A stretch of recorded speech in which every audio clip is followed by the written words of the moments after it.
निशा 27 वर्षीय भावनात्मक रूप से अकेली बहू, राज 24 वर्षीय देवर, विदेश से लौटा स्मार्ट लड़का, विवेक निशा का पति, जो करियर में इतना व्यस्त है कि सिर्फ शादी नाम की ही रह गई है।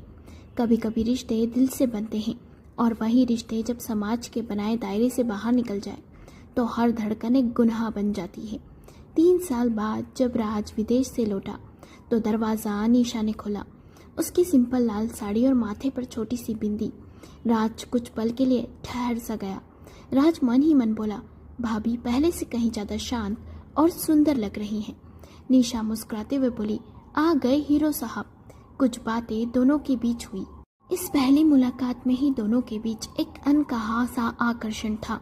विवेक की जिंदगी अब सिर्फ बिजनेस मीटिंग्स और कॉन्फ्रेंस कॉल्स में ही बीतती थी और निशा वो एक खूबसूरत फ्रेम में बंद तस्वीर जैसी बन गई थी। राज अक्सर किचन में मदद करने आ जाता, कभी बर्तन उठाने के बहाने, कभी चाय बनाने के। धीरे धीरे बातचीतें लंबी होने लगी और मुस्कानें गहरी। एक दिन राज ने कहा, भाभी आपसे बात करके सुकून सा मिलता है।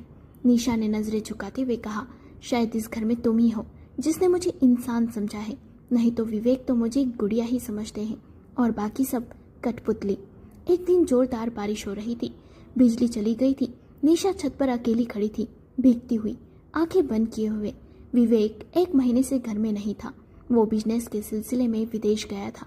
निशा बहुत ही अकेलापन महसूस कर रही थी। राज उसे ढूंढता हुआ ऊपर आया, कुछ कहे बिना उसके पास आकर खड़ा हो गया। राज ने धीरे से कहा, आप भीगी हुई हो लेकिन लगता है दिल कई सालों से सूखा पड़ा है। निशा ने कांपती आवाज में कहा, कभी कभी रिश्तों में नाम होते हैं, एहसास नहीं। वो रात बस खामोशी में बीती, बिना कोई मर्यादा लांघे, लेकिन दिलों की दूरियां बहुत पास आ चुकी थी।